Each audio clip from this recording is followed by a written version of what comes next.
Muslimo, la chaîne des petits musulmans qui découvrent l'islam. Assalamu alaikum les enfants.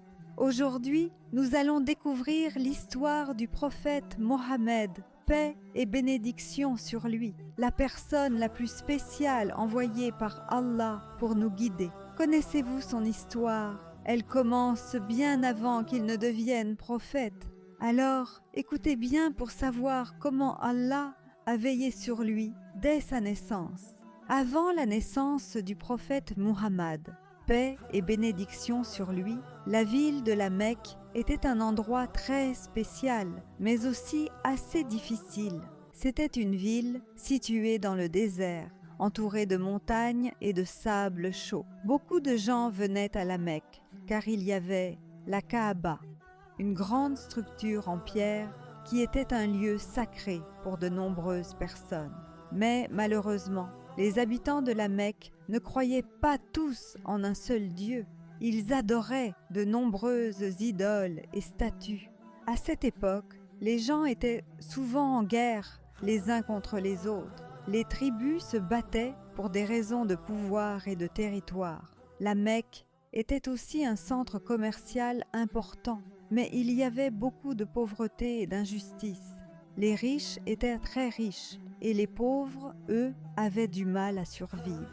Dans ce monde rempli de confusion et de division, une grande transformation était sur le point de commencer.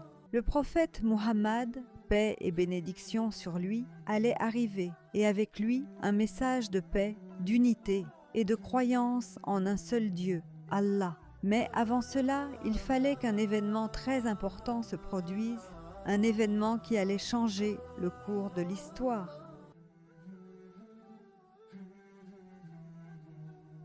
La naissance du prophète Muhammad, paix et bénédiction sur lui, est un événement très spécial et marqué par de nombreux signes miraculeux.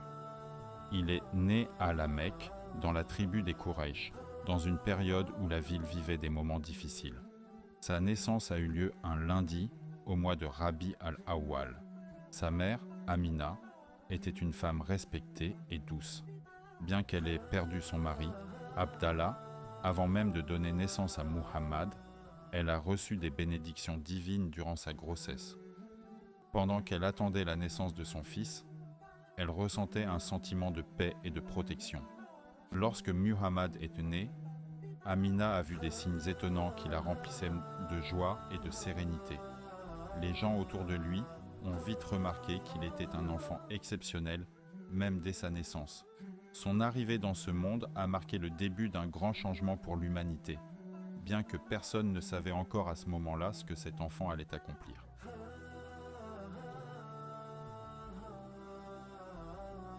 Lorsque Muhammad, paix et bénédiction sur lui, était encore un bébé, sa mère Amina décida de le confier à une nourrice, comme c'était la coutume à l'époque. Cela permettait aux enfants de grandir dans un environnement plus sain, loin de la pollution et des maladies de la ville. Il fut donc envoyé dans le désert, chez une femme nommée Halima Sa'adia, qui vivait dans une région calme et pure. Halima Sa'adia était une femme gentille et attentionnée, et elle accueillit Muhammad avec beaucoup d'amour.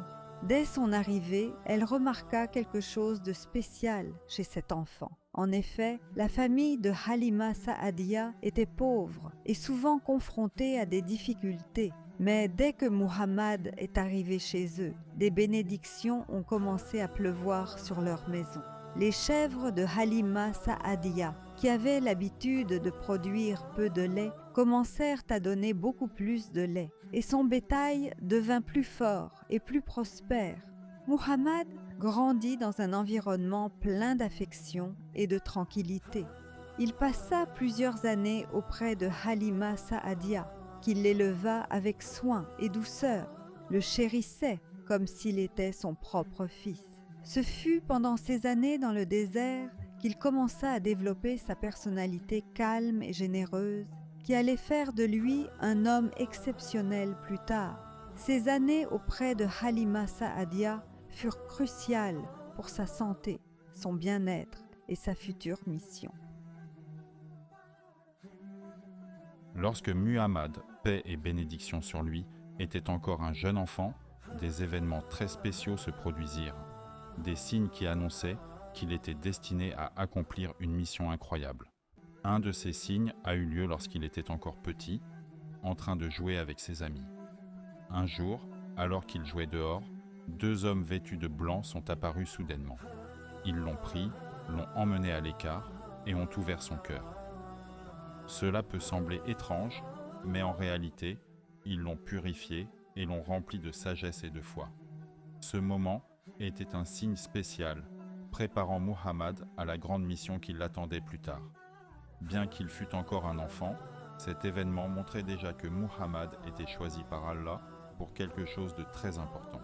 Plus tard, alors qu'il était un peu plus grand, lors d'un voyage de commerce avec son oncle, une autre rencontre étrange se produisit.